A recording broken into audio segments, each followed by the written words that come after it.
ಒಬ್ಬ ಹೀರೋ ಎಲ್ಲಿ ಹೇಗೆ ಉಟ್ಕೊಳ್ತಾನೆ ಹೇಳೋದಕ್ಕೆ ಆಗೋದಿಲ್ಲ. ಒಂದು ಹೀರೋ ಹೀಗೆ ಇರಬೇಕು ಅನ್ನೋಂಥ ಯಾವುದೇ ರೂಲ್ಸ್ ಆ್ಯಂಡ್ ರೆಗ್ಯುಲೇಷನ್ಸು ಇಲ್ಲ. ಆದರೆ ನಮ್ಮ ಇತ್ತೀಚಿನ ಕನ್ನಡ ಚಿತ್ರರಂಗದಲ್ಲಿ ಹೊಸ ಹೊಸ ಪ್ರತಿಭೆಗಳ ಅನಾವರಣ ತುಂಬ ಜೋರಾಗಿ ಆಗ್ತಾ ಇದೆ. ಆ ಸಾಲಿಗೆ ತಾರುಷ್ ಅವರು ಹೊಸದಾಗಿ ಇನ್ಕ್ಲೂಡ್ ಆಗಿದ್ದಾರೆ. ಒಂದಷ್ಟು ಕನಸುಗಳು, ಭರವಸೆಗಳ ದಾರಿಯಲ್ಲೇನೆ ಒಂದು ಹೊಸ ಸಿನಿಮಾ, ಒಂದು ಹೊಸ ಆಲೋಚನೆಯ ಮುಖಾಂತರ ನಮ್ಮ ಜೊತೆ ಮಾತನಾಡ್ತಾ ಹೋಗ್ತಾರೆ. ನಾನು ಮಾತಾಡಿಸ್ಬಿಡ್ತೀನಿ. ತಾರುಷ್ ಅವರೇ, ವೆಲ್ಕಮ್ ಟು ದ ಇಂಡಸ್ಟ್ರಿ. ನಮಸ್ಕಾರ. ಒಬ್ಬ ಹೀರೋ ಪ್ರಸ್ತಾಪ ಮಾತಾಡ್ತಾ ಇದ್ದೆ. ಒಬ್ಬ ಹೀರೋ ಆಗೋದ್ರ ಹಿಂದೆ ಏನೆಲ್ಲ ಸ್ಟ್ರಗಲ್ಗಳಿರುತ್ತೆ ನೀವು ಈ ಸಿನಿಮಾದ ಜರ್ನಿಯಲ್ಲಿ ನೋಡ್ಬಿಟ್ಟಿರ್ತೀರ. ಹೌದೌದು. ಒಂದು ಸಿನಿಮಾ ಮಾಡೋದಕ್ಕಿಂತ ಮುಂಚೆ ನಿಮ್ಮದೇ ಆದಂಥ ಪೂರ್ವ ತಯಾರಿಗಳು ಇದ್ದೇ ಇರುತ್ತೆ. ನಾನು ಬಂದರೆ ಯಾವ ಥರ ಆಡಿಯನ್ಸ್ ನೋಡ್ಬೋದು ಅಂತ. ಹ್ಮ್. ಈಗ ಇಂಡಸ್ಟ್ರಿ ಹೇಗೆ ಕಾಣಿಸ್ತಾ ಇದೆ ನಿಮಗೆ?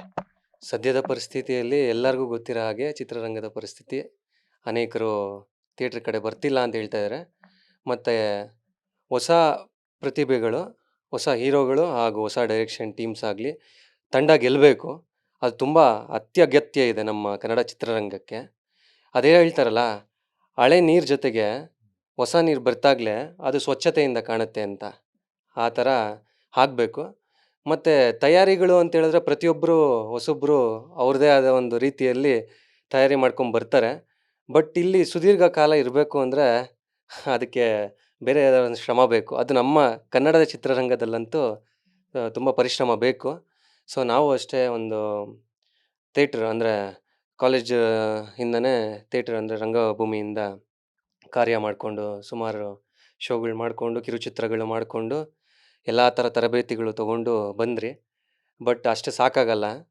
ದಿನನಿತ್ಯ ಕಲಿಯೋದೆ, ಕಲಿಕೆ ಅಂತೂ ಇದ್ದೇ ಇರುತ್ತೆ ನಮ್ಮ ಚಿತ್ರರಂಗದಲ್ಲಿ. ಅದೇ ಥರ ಮಾಡ್ಕೊಂಡು ಬಂದಿದ್ದೀರಿ. ಬಟ್ ಈ ಚಿತ್ರದಲ್ಲಿ ನಾನು ಹೀರೋ ಜೊತೆಗೆ ಡೈರೆಕ್ಷನ್ ಕೂಡ ನಾನೇ ಮಾಡಿದ್ದೀನಿ.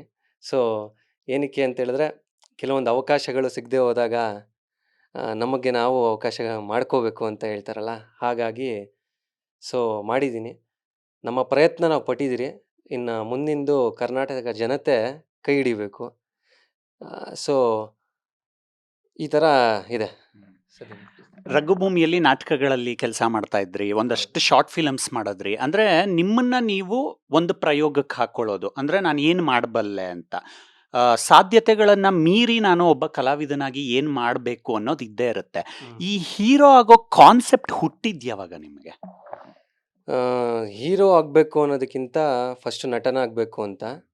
ಸೊ ಚಿಕ್ಕ ವಯಸ್ಸಿಂದ ಅಂದರೆ ಅಣ್ಣವ್ರ ಚಿತ್ರಗಳು ನೋಡ್ಕೊಂಡು ಬರ್ತಾ ಇರ್ಬೇಕಾದ್ರೆ ನಮಗೆ ಗೊತ್ತಿಲ್ದಿರ ನಮ್ಮ ಆ್ಯಕ್ಟಿಂಗ್ ಅಂದರೆ ಅವ್ರ ಥರ ಎನ್ಯಾಕ್ಟ್ ಮಾಡೋದಾಗಲಿ, ಇದು ನಮಗೆ ಪ್ರೇರೇಪಿಸ್ತಿತ್ತು. ಅಂದರೆ ಯಾರಾದರೂ ಬಂದು ಕರೆದು, ಏಯ್ ಆ ಥರ ಮಾಡ್ತಿದ್ಯಲ್ಲ ಮಾಡು ಮಾಡು ಅಂತ. ಇದು ಎಲ್ಲೋ ಹುರಿದುಂಬಿಸುತ್ತೆ ನಮ್ಮನ್ನು. ಓಹ್, ಇದು ಚೆನ್ನಾಗಿರುತ್ತಾ ಆಡಿಯನ್ಸ್ಗೆ. ನಮಗೆ ಒಬ್ಬ ಕಲಾವಿದನಿಗೆ ಎಲ್ಲಿ ಅಂದರೆ ಖುಷಿ ಸಿಗೋದು ಆ ಪ್ರೇಕ್ಷಕನ ಚಪ್ಪಾಳೆ ಮುಡ್ತಾ ಇದ್ದಂಗೆ ಖುಷಿ ಸಿಗುತ್ತೆ.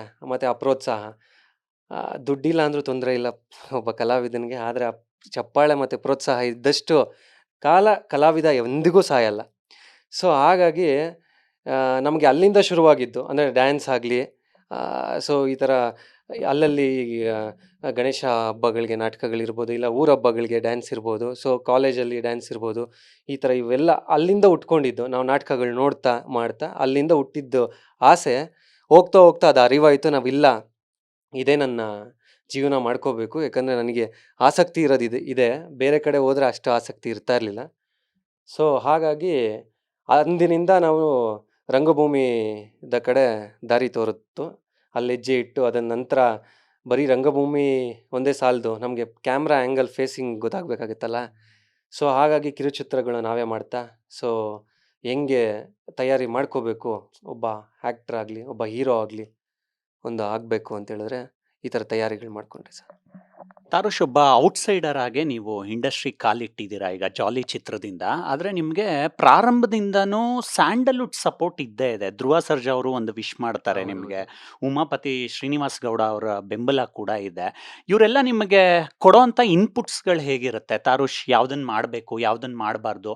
ಮತ್ತು ನೀನು ಇವಾಗ ಒಂದು ಸಿನಿಮಾ ಮುಖಾಂತರ ಬರ್ತಾ ಇದೆಯಾ ಅಂದರೆ ನೀನೆಷ್ಟು ಮಾನಸಿಕವಾಗಿ ರೆಡಿ ಆಗಬೇಕು, ಇದನ್ನೆಲ್ಲ ಬಹಳ ಸುಪ್ತವಾಗಿ ಹೇಳ್ತಾರ ಇವರೆಲ್ಲ ನಿಮಗೆ ಸಿಕ್ಕಾಗ? ಖಂಡಿತ ಸರ್. ಮೊನ್ನೆ ಉಮಾಪತಿ ಸರ್ ಆಗಿರ್ಬೋದು, ಎಲ್ಲ ಅವರ ಜೊತೆ ಕೂತ್ಕೊಂಡು ಚರ್ಚೆ ಮಾಡಿದಾಗ ಆಗು ಹೋಗುಗಳ ಬಗ್ಗೆ ಹೇಳಿದ್ರು. ಯಾವ ಥರ ಸ್ಕ್ರಿಪ್ಟ್ ಚೂಸ್ ಮಾಡ್ಬೇಕು ನಾವು. ಏನಕ್ಕೆ ಅಂದರೆ ತುಂಬ ರಿನೌಂಡ್ ಪ್ರೊಡ್ಯೂಸರು. ಎಲ್ಲ ಲೆಜೆಂಡ್ಸ್ ಜೊತೆ ವರ್ಕ್ ಮಾಡಿದವರು. ಸೊ ಅವ್ರಿಗೆ ಒಂದು ಕ್ಲಾರಿಟಿ ಇರುತ್ತೆ. ಸೊ ನಾವು ಯಾವತ್ತೇ ಆಗಲಿ ಹಿರಿಯರ ಸಲಹೆ ಕೇಳಲೇಬೇಕು. ಯಾವ ಥರ ಅಂದರೆ ಅವರು ಎಲ್ಲ ಪ್ರೋಸೆಸ್ನ ಕಂಡಿರ್ತಾರೆ. ಕೈ ಸುಟ್ಕೊಂಡಿರ್ತಾರೆ. ಸೊ ನಮ್ಗೆ ಹೇಳ್ತಾರೆ, ನೀವು ಈ ಥರ ದಾರಿಯಲ್ಲಿ ಹೋಗಬಾರ್ದು, ನೀವು ಈ ಥರ ನಡಿಬೇಕು ಅಂತ. ಧ್ರುವ ಸರ್ ಆಗಲಿ, ಅವರು ಅಷ್ಟೇ ತುಂಬ ಬ್ಯುಸಿ ಶೆಡ್ಯೂಲ್ಸಲ್ಲೂ ಕೂಡ ನಮಗೆ ಸಪೋರ್ಟಿವ್, ಅಂದರೆ ಒಂದು ಸಾಂಗ್ನ ಲಾಂಚ್ ಮಾಡಿಕೊಟ್ಟಿರೋದು ಸಪೋರ್ಟ್ ಆಗಲಿ. ಸೊ ಈ ಥರ ಮೂಲಕ ಆ, ಯಾರದೇ ಆಗಲಿ ದೊಡ್ಡ ದೊಡ್ಡ ನಟರು ಒಂದು ಹೊಸಬ್ರು ಬರಬೇಕು ಅಂತ ಅವ್ರ ಪ್ರಯತ್ನ, ಅವ್ರ ಸಪೋರ್ಟು ಅವ್ರ ಕೈಲಾದಷ್ಟು ಮಾಡೇ ಮಾಡ್ತಾರೆ. ಬಟ್ ಇನ್ನು ಮುಂದಿನ ಏನು ಹೇಳಬೇಕು ಅಂದರೆ ನಾವು ಹೆಜ್ಜೆ ಇಡಬೇಕು. ಅಂದರೆ ಆಡಿಯನ್ಸ್ ತಗೋಬೇಕಲ್ವಾ, ಆ ಥರ ನಾವು ಒಂದು ಪ್ರಯತ್ನ ಪಟ್ಟು ನಾವು ಮಾಡಬೇಕು. ಅವ್ರು ಹೇಳ್ತಾರೆ ನಮ್ಗೆ ಈ ಥರ ಒಳ್ಳೆ ಮಾತುಗಳನ್ನ. ಸೊ ಈ ರೀತಿ ಅವರು ಎಲ್ಲರ ಸಪೋರ್ಟು ಇದೆ ಅಂತ ನಾನು ಭಾವಿಸಿದ್ದೀನಿ. ಸಿನಿಮಾದ ಹೆಸರು ಕೇಳಿದ ತಕ್ಷಣ ನಮಗೆ ಒಂದು ಎಂಜಾಯ್ಮೆಂಟ್ ಓಪನ್ ಆಗುತ್ತೆ. ಜಾಲಿ ಅಂದರೆ ಜಾಲಿಯಾಗಿ ಇರಬೇಕು ಲೈಫಲ್ಲಿ ಅನ್ನೋ ಥರ. ನೀವು ಈಗ ಇದುವರೆಗೂ ಬಿಟ್ಟಿರೋ ಕಂಟೆಂಟಲ್ಲಿ ಮಾಸ್ ಎಲಿಮೆಂಟ್ಸ್ ಇದೆ, ಲವ್ ಹೌದು. ಇದೆ, ಒಂದು ಹಾಟ್ ಸಾಂಗನ್ನ ಕೂಡ ಬಿಟ್ಟಿದ್ದೀರಾ. ಹೌದು. ಸಿನಿಮಾ ಏನು ಹೇಳುತ್ತೆ ಓವರಾಲ್ ಆಗಿ? ಸರ್, ಸಿನಿಮಾ ಟೈಟಲ್ ತಕ್ಕಂಗೆ ಜಾಲಿಯಾಗಿರುತ್ತೆ. ನಿಮಗೆ ಬಂದರೆ ಫನ್, ಒಂದು ಫನ್ ಅಂತೂ ಮೋಡ್ ಅಂತೂ ಇದ್ದೇ ಇರುತ್ತೆ. ಏನಕ್ಕೆ ಅಂದರೆ ಪ್ರೇಕ್ಷಕರಿಗೆ ಬೇಕಾಗಿರೋದು ಆ ಒಂದು ಜಂಜಾಟದಲ್ಲಿ ಒಂದು ಸಿನಿಮಾ ನೋಡಿದ್ರೆ ಹಬ್ಬ ರಿಲ್ಯಾಕ್ಸ್ ಆಯಿತು ಗುರು ಅಂತ ಅನಿಸ್ಬೇಕು. ಆ ಥರ ಇದೆ. ಆದರೆ ಎಲ್ಲದ್ರ ನಡುವೆ ಎಮೋಷನ್ಸ್ ಅಂದರೆ ಸಿನಿಮಾ ಅಂತ ಕಟ್ಕೊಳ್ಳೋದೇ ಅದೇ ಅಲ್ವಾ. ಈಗ ಜಾಲಿ ಪಾತ್ರ ಹೇಳ್ತಾ ಇದ್ದೀನಿ ಅಂದರೆ ಒಬ್ಬನ ಪಾತ್ರದಲ್ಲಿ ಆ, ಒಂದು ಜಾಯಿ ಇರುತ್ತೆ, ಎಮೋಷನ್ಸ್ ಕೂಡ ಇರುತ್ತೆ. ಸೊ ಗ್ರಾಫ್ ಹೋಗಿ ಬೀಳಿ ನಮ್ಮ ಲೈಫಲ್ಲಿ ಹೆಂಗಿರುತ್ತೋ ಅದೇ ಥರ ಇರುತ್ತೆ. ಸೊ ಇಲ್ಲೂ ಅಷ್ಟೇ ಎಲ್ಲ ಥರ ಎಮೋಷನ್ಸ್ ಕೂಡ ಕ್ಯಾರಿ ಆಗಿ, ಮತ್ತು ಮುಖ್ಯವಾಗಿ ಏನೆಂದರೆ ನಮಗೆ ಒಂದು ಇತ್ತೀಚಿನ ದಿನಗಳಲ್ಲಿ ಡಿವೋರ್ಸ್ ಬಗ್ಗೆ, ರಿಲೇಷನ್ಶಿಪ್ ಯಾವ ಥರ ನಡೀತಾ ಇದೆ ಅನ್ನೋದು ನಿಮ್ಗೆ ನೋಡ್ತಾ ಇರ್ಬೋದು. ಅಂದರೆ ಆ ರಿಲೇಷನ್ಶಿಪ್ ಬಗ್ಗೆ ಒಂದು ಮೆಸೇಜ್ ಇದೆ ಮುಖ್ಯವಾಗಿ ಇದರಲ್ಲಿ. ಆ ಮೆಸೇಜ್ಗಾಗಾದರೂ ಅಟ್ಲೀಸ್ಟ್ ಬಂದು ಕನ್ನಡ ಜನತೆ ನೋಡಲೇಬೇಕು ಅಂತ ನಾನು ಕೇಳ್ಕೊತೀನಿ. ಏನಂದರೆ ಆ ಮೆಸೇಜ್ ಅಷ್ಟು, ಅಂದರೆ ಜಾಲಿ ಅನ್ನೋ ಪಾತ್ರ ಹೇಗೆ ಹ್ಯಾಂಡಲ್ ಮಾಡುತ್ತೆ ಒಂದು ರಿಲೇಷನ್ಶಿಪ್ನ ಅನ್ನೋದನ್ನು ಹೇಳುತ್ತೆ. ತಾರುಷ್, ಈಗಷ್ಟೇ ನೀವೇ ಹೇಳಿದ್ರಿ, ಸಂಬಂಧಗಳನ್ನು ಉಳಿಸ್ಕೊಳ್ಳೋದು ದೊಡ್ಡ ಚಾಲೆಂಜು ಈಗಿನ ಕಾಲಘಟ್ಟದಲ್ಲಿ. ಸಂಬಂಧಗಳು ಯಾಕೆ ಉಳಿತಾ ಇಲ್ಲ ಅನ್ನೋ ಪ್ರಶ್ನೆಗಳು ನಮ್ಮಲ್ಲಿ ಮೂಡೋದು ಸಹಜ. ಈಗ ಲವರ್ಸ್ ಆಗಿರ್ಬೋದು, ಗಂಡ ಹೆಂಡತಿ ಆಗಿರ್ಬೋದು, ಬೇರೆ ಬೇರೆ ರಿಲೇಷನ್ಶಿಪ್ ಮೂಡ್ಗಳನ್ನು ನೋಡ್ತೀವಿ. ಡಿವೋರ್ಸ್ ಕೇಸ್ಗಳು ತುಂಬ ಹೆಚ್ಚಾಗ್ತಾ ಇದೆ. ಈ ಸೂಕ್ಷ್ಮತೆಗಳಿಗೆ ಏನಾದರೂ ಒಂದು ಆನ್ಸರ್ ಮಾಡೋ ಅಂತ ಏನಾದರೂ ಅಂಶ ಸಿನಿಮಾದಲ್ಲಿ ಇರುತ್ತಾ? ಅದನ್ನು ಎಕ್ಸ್ಪೆಕ್ಟ್ ಮಾಡ್ಬೋದಾ ನಾವು? ಆನ್ಸರ್ಸ್ ಖಂಡಿತವಾಗ್ಲೂ ಕ್ಲೈಮ್ಯಾಕ್ಸಲ್ಲಿ ಇದೆ. ಅಂದರೆ ನೀವು ನಮ್ಮ ಸಿನಿಮಾ ಖಂಡಿತ, ಅಂದರೆ ಏನಕ್ಕೆ ಇವಾಗ ಹೌದು ಓ ಟಿ ಟಿಗಳೆಲ್ಲ ಚೆನ್ನಾಗಿ ಬರ್ತಿದೆ, ಮೊಬೈಲಲ್ಲಿ ಎಂಟರ್ಟೈನ್ಮೆಂಟ್ ಇದೆ. ಬಟ್ ಸಿನಿಮಾ ಥಿಯೇಟ್ರಿಗೆ ಏನಕ್ಕೆ ಬರಬೇಕು ಅಂತೇಳಿದ್ರೆ, ಮುಕ್ತವಾಗಿ ನೀವು 2 3 ಅವರ್ ಕಾಲಾವಧಿ ಆ ವರ್ಲ್ಡ್ಗೆ ಹೋಗ್ಬೇಕು. ಅವಾಗಲೇ ಅದು ಅರ್ಥ ಆಗೋದು. ನಾವಿಲ್ಲಿ ಏನೋ ಎಮೋಷನ್ಸು, ಅಲ್ಲೇನೋ ಮಾಡ್ತೀರಿ, ಊಟ ಮಾಡ್ತೀರಿ, ಇಲ್ಲಿ ಹೋದ್ರಿ, ಅದು ಕನೆಕ್ಟ್ ಆಗಲ್ಲ. ಆ ವರ್ಲ್ಡ್ಗೆ ಹೋದಾಗ ನಾವು ಆ ಜಾಲಿ ಅನ್ನೋ ಪಾತ್ರನ ಅನುಭವಿಸ್ತಾ ಇರ್ತಾರೆ ಎಲ್ಲ ಪ್ರೇಕ್ಷಕರು. ಸೊ ಅವ್ರು ಅಲ್ಲಿ ರಿಪ್ಲೇಸ್ ಮಾಡ್ಕೊತಾರೆ. ಸೊ ಆವಾಗ ಫೀಲಿಂಗ್ ಅರ್ಥ ಆಗುತ್ತೆ ಅವ್ರಿಗೆ, ಯಾವ ಥರ ಏನು ಪಾತ್ರದಲ್ಲಿ ಮಾಡ್ತಾ ಇದ್ದಾರೆ, ನಾವು ಆ ರಿಲೇಷನ್ಶಿಪ್ಪಲ್ಲಿ ಇದ್ದಾಗ ಹೇಗೆ ನಡ್ಕೊಬೇಕು ಅಂತ. ಆವಾಗ ಅವ್ರಿಗೆ ಆ ಸನ್ನಿವೇಶ ಅರ್ಥ ಆಗಿ, ಓಕೆ ಇದು ವರ್ಕೌಟ್ ಆಗುತ್ತಾ, ಹಿಂಗೆ ಮಾಡ್ಕೊಬೋದಲ್ಲ ನಾವು ಅನ್ನೋದು. ಜಾಲಿ ಅನ್ನೋ ಪಾತ್ರ ತುಂಬ ಕಾಡುತ್ತೆ, ಅದಂತೂ ಗ್ಯಾರಂಟಿ. ಆ ಒಂದು ಸಿನಿಮಾ ನೀವು ನೋಡ್ತಾ ಬಂದರೆ, ಜಾಲಿ ಸಿನಿಮಾ, ಆ ಜಾಲಿ ಅನ್ನೋ ಪಾತ್ರ ಕಾಡುತ್ತೆ ಎಲ್ಲರಲ್ಲೂ ರಿಲೇಷನ್ಶಿಪ್ಗೆ. ಸೊ ಹಾಗಾಗಿ ಥಿಯೇಟ್ರಲ್ಲಿ ನೋಡಿದಾಗ ಅತಿ ಹೆಚ್ಚು ಒಂದು ಕ್ಲಾರಿಟಿ ಸಿಗುತ್ತೆ. ಒಂದು ಕನ್ಕ್ಲೂಷನ್ ಅಂತೂ ಇದೆ ರಿಲೇಷನ್ಶಿಪ್. ಓಕೆ. ನೀವು ಪೋಸ್ಟರು ಮತ್ತು ಸಾಂಗ್ಸ್ಗಳನ್ನ ಬಿಟ್ಟಾಗ ಯಾವುದೋ ಕಮೆಂಟ್ಸ್ ಚೆಕ್ ಮಾಡ್ತಾ ಇದ್ದೆ ನಾನು. ಯಾವುದೋ ಒಂದು ಕಮೆಂಟು ಐ ಕ್ಯಾಚಿ ಆಯಿತು. ಒಂದು ಕಮೆಂಟು, ತಾರುಷ್ ಅವರು ನೋಡೋದಕ್ಕೆ ಚೆನ್ನಾಗಿದ್ದಾರೆ, ಒಳ್ಳೆ ಹೈಟ್ ಇದ್ದಾರೆ, ಪರ್ಸ್ನಾಲಿಟಿ ಇದೆ, ಒಂದು ಹೀರೋಗೆ ಏನೇನು ಬೇಕು, ಒಂದು ಫಿಸಿಕಲ್ ಬೇಸಿಕ್ ಕ್ವಾಲಿಟೀಸ್ ಎಲ್ಲ ಇದೆ ಅಂತ. ನೀವು ಇಂಡಸ್ಟ್ರಿನ ನೋಡ್ತಾ ಇರ್ತೀರಾ ಆಚೆಯಿಂದ ನಿಂತ್ಕೊಂಡು, ಯಾವ್ಯಾವ ಥರ ಸಿನಿಮಾಗಳು ಬರ್ತಾ ಇದೆ. ಇವಾಗ ನಾವು ಯಾವುದೋ ಫ್ರೆಶ್ ಕಂಟೆಂಟ್ ಕೊಡ್ತಾ ಇದ್ದೀವಿ ಅಂದರೆ ನಾವೆಷ್ಟು ಸ್ಪೆಷಲ್ಲಾಗಿ ಇರಬೇಕು ಅನ್ನೋದನ್ನು ನೀವು ಇಂಟರ್ನಲಿ ಯೋಚನೆ ಮಾಡ್ತಾ ಇರ್ತೀರಾ. ತುಂಬ ದೊಡ್ಡ ದೊಡ್ಡ ಹೀರೋಗಳ ಸಿನಿಮಾಗೆ ಈಗ ವೆಯ್ಟ್ ಮಾಡ್ತಾ ಇದ್ದಾರೆ ಜನ. ಈ ಎರಡು ಟೈಮ್ ಪೀರಿಯಡ್ಗಳನ್ನ ಹೇಗೆ ನೋಡ್ತೀರಾ ನೀವು? ಸರ್, ನಾವು ಇವಾಗ ಒಬ್ಬ ಹೀರೋನ ನೋಡ್ಬಿಟ್ಟು ಇನ್ಸ್ಪೈರ್ ಆಗಿ ನಾವು ಹೀರೋ ಆಗಕ್ಕೆ ಬರೋದು. ಸೊ ನಾವು ಕೂಡ ಇವಾಗ ಟಾಕ್ಸಿಕ್ ಬರ್ತಿದೆ ಅಂದರೆ, ನಾನು ಟಾಕ್ಸಿಕ್ಗೆ ಯಾವ ರೀತಿ ವೇಟ್ ಮಾಡ್ತಾ ಇದ್ದೀನಿ ಅಂದರೆ, ವರ್ಲ್ಡ್ ಲೆವೆಲಲ್ಲಿ ಹಿಟ್ ಆಗಬೇಕು. ಕನ್ನಡ ಚಿತ್ರರಂಗ ಸಾರು ಇವಾಗವರೆಗೂ ಕೂಡ ಕನ್ನಡನ ಆ ಮಟ್ಟಕ್ಕೆ ಕರ್ಕೊಂಡು ಹೋಗಿದ್ದಾರೆ. ಸೊ ನಾವು ಕೂಡ ಅಷ್ಟು ಒಂದು ವೇಟಿಂಗ್ ಪೀರಿಯಡಲ್ಲಿ ಇದ್ದೀರಿ.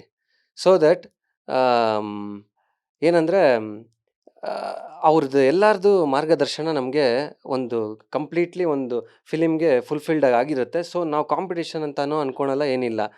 ಆ ಥರ ಸಿನಿಮಾಗಳು ಬಂದಾಗ ನಾವೇ ಹೋಗಿ ಪ್ರೋತ್ಸಾಹ ಮಾಡಿ ನಾವೇ ನೋಡಬೇಕು. ನಮ್ಮಂಥವ್ರಿಗೂ ಒಂದು ಚಿಕ್ಕ ಜಾಗ ಇರುತ್ತೆ. ಇವಾಗ ನೀವು ನೋಡ್ತಿರ್ಬೋದು, ಒಂದು ವಾರ ಸಾಕು. ಒಂದು ವಾರ ಕನ್ನಡಿಗರು ಎಲ್ಲರೂ ಬಂದು ಒಂದು ವಾರ ನೋಡಿದ್ರೆ ನಮ್ಮ ಚಿತ್ರ ಅದೇ ನಮಗೆ ಹೆಚ್ಚು ಯಶಸ್ಸು ಕೊಡುತ್ತೆ. ಸೊ ನಮ್ಮದು ಒಂದು ವಾರದ ಕಾಲಘಟ್ಟದಲ್ಲಿ ಯಾವುದೂ ಇಲ್ಲ. ಆ ಕಾಲಘಟ್ಟಕ್ಕೆ ಹಾಕ್ಕೊಂಡಿದ್ದೀರಿ. ಸೊ ನಮ್ಮದು ಬಂದು ಹೊಸ ಪ್ರತಿಭೆಗೆ ಅವ್ರು ಪ್ರೋತ್ಸಾಹ ನೀಡಿದಾಗಲೆಲ್ಲ ನಾವು ನೆಕ್ಸ್ಟ್ ಮುಂದಿನ್ಗೆ ಆಲೋಚನೆಗಳು, ಕ್ರಿಯೇಟಿವ್ ಫೀಲ್ಡ್ ನಮಗೂ ಥಾಟ್ಸ್ ಬರೋದು, ಇಲ್ಲಾಂದರೆ ಏನೋ ಒಂದು ಆಸಕ್ತಿ ಬರೋದು. ಹಾಗಾಗಿ ಹೀಗೆ. ನಿಮ್ಮನ್ನ ಪಕ್ಕಕ್ಕಿಟ್ಟು ಮಾತಾಡೋದಾದ್ರೆ ಆಸ್ ಎ ಡೈರೆಕ್ಟರ್ ಆಗಿ ಹ್ಮ್.